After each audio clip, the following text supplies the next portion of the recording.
بسم الله الرحمن الرحيم. أهلا بكم ومرحبا على قناتي، قناة مذيع الريف. الحقيقة أنا كان عندي قناة كبيرة اسمها المصطبة فلاح أفندي، ولشوية ظروف توقفت عن العمل فيها، والقناة كانت كبرت وبقت تمام بفضل الناس المحترمين اللي على اليوتيوب. لكن قلت هبدأ حياة جديدة وقناة جديدة باسم مذيع الريف.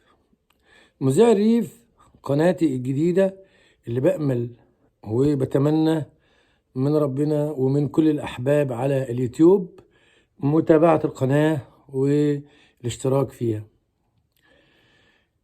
الحقيقة قناة مذيع الريف أو الفكرة جت من إن الريف ما مش بيلاقي اللي يغطي بالشكل الكافي حياة الفلاحين.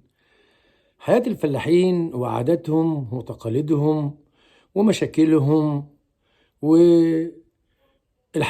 أو الحياة اليومية اللي بيمر بها الفلاح في عمله، في مشاكله، في متطلباته، في حكاياته ورواياته، في عاداته وتقاليده، والحاجات اللي ممكن نتعلم منها الأصالة والعادات الجميلة اللي مرت بحياة الفلاح.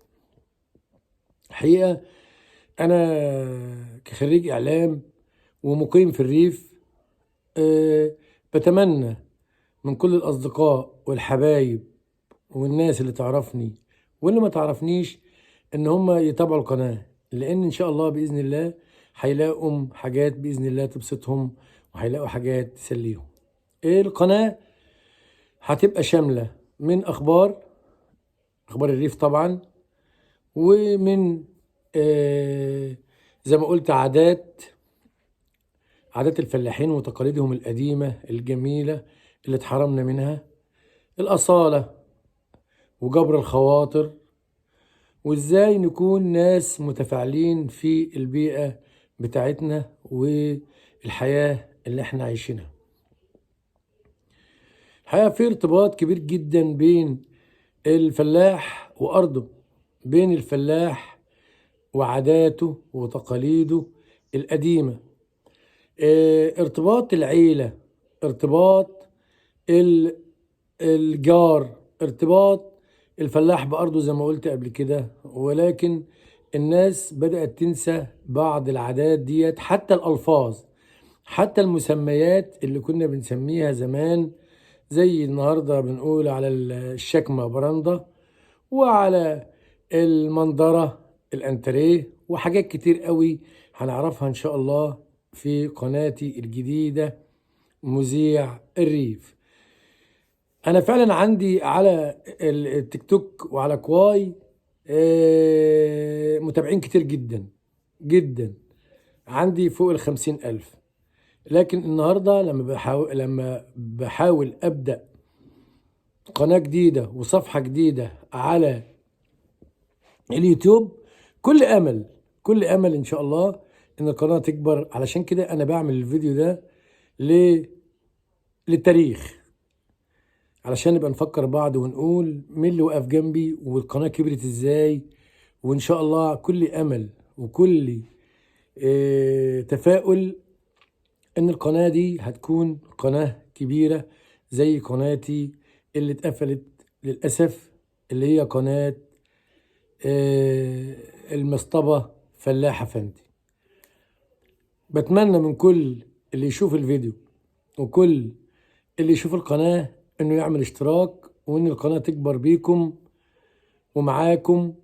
وان شاء الله احنا ما بننساش الفضل، اللي بيعمل لنا اشتراك بنرد له الاشتراك، واللي بيعمل لنا متابعة بنرد له المتابعة، وكمان بنعمل متابعات واشتراكات للقنوات اللي تعجبنا او اللي فيها محتوى محترم متميز.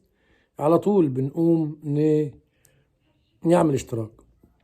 يا ريت كل اللي يشوف القناة يعمل اشتراك. هكون شاكر جدا جدا جدا لكل اللي يعمل اشتراك وكل اللي يعمل متابعة. زي ما قلت ان القناة ان شاء الله هتكون فيها وهيكون فيها محتوى محترم، محتوى يعيشك حياة الريف، حياة الأصالة، حياة العادات الجميلة المحترمة. هتدخل قناة هتحس انك انت موجود في الريف، مش هيبقى ناقصك انك تزور الريف غير انك تزوره بس، لكن هتشوف وهتعيش حياة مع حياة الفلاحين وحياة الريف، عاداتهم وتقاليدهم وشغلهم، مشاكلهم وحياتهم اليومية اللي بيمروا بيها. رجاء تاني ان احنا نبدأ مع بعض ان شاء الله قناة جديدة بعد قناة المصطبة فلاح أفندي، واللي كانت بدأت تسمع وبدأت تتعرف على مستوى اليوتيوب، لكن قدر الله وما شاء فعل. وأنا كل أمل وكل طموح إن القناة تكبر بيكم ومعاكم، وإن شاء الله نبدأ قناة من الأول وجديد، ونبدأ قناة فيها طموح وأمل وحياة.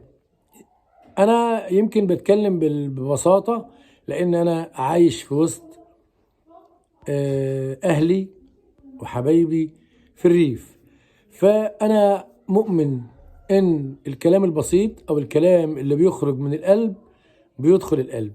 علشان كده هتكلم معاكم في قناتي بكل بساطة، بكل بساطة، وإن شاء الله أنقل لكم حياة الريف زي ما قلت، وعاداتهم وتقاليدهم وشغلهم وعملهم. هحسسك إنك عايش في وسطيهم، في وسط الريف. هتشوف حاجات ما بتشوفهاش غير لما تزور الريف، ويمكن تكون صعب عليك إنك تنزل الريف كتير، فعشان كده هعيشك حياة الريف كاملة مكملة. وأدعو الله وأدعوكم جميعا للاشتراك في القناة. تحياتي لكل مشترك معي وكل اللي ما اشتركش، وبدعوكم كلكم للاشتراك في القناة. تحياتي، والسلام عليكم ورحمة الله وبركاته.